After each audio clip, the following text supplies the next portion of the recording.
जनता के हक की है लड़ता लड़ाई, जनता के हक की है लड़ता लड़ाई। ए चाची हर माँ का बेटा है बहनों का भाई, जनता के हक की है लड़ता लड़ाई।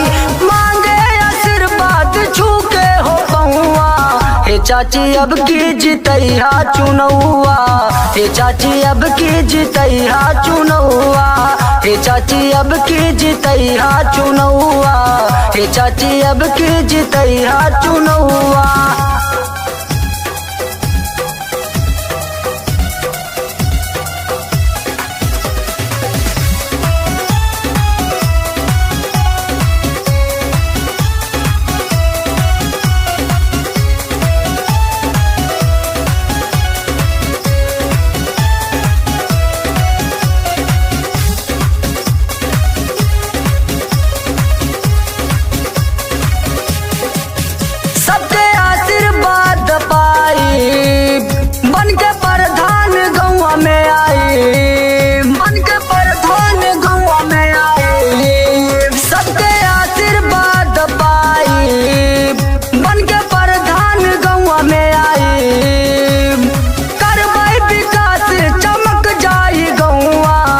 चाची अब की जितैया चुनौआ, हे चाची अब की जितैया चुनौआ, हे चाची अब की जितैया चुनौआ।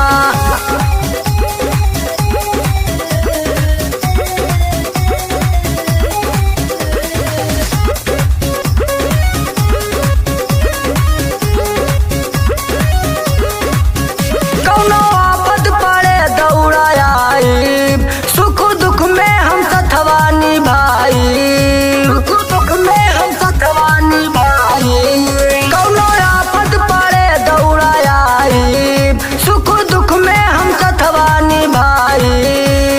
हाथ जोड़ कहे अपने घर के बेटौआ, हे चाची अब की जितैया चुनौआ, हे चाची अब की जितैया चुनौआ, हे चाची अब की जितैया चुनौआ। हर माँ का बेटा है बहनों का भाई, जनता के हक की है लड़ता लड़ाई, जनता के हक की है लड़ता लड़ाई। हर माँ का बेटा है बहनों का भाई, जनता के हक की है लड़ता लड़ाई।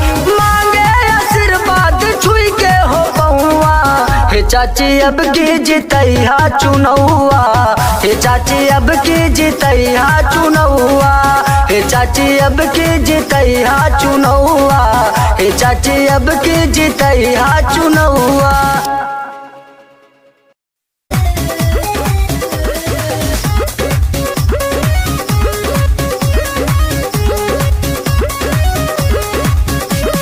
हर माँ का बेटा है बहनों का भाई, जनता के हक की है लड़ता लड़ाई, जनता के हक की है लड़ता लड़ाई। ए चाची हर माँ का बेटा है बहनों का भाई, जनता के हक की है लड़ता लड़ाई।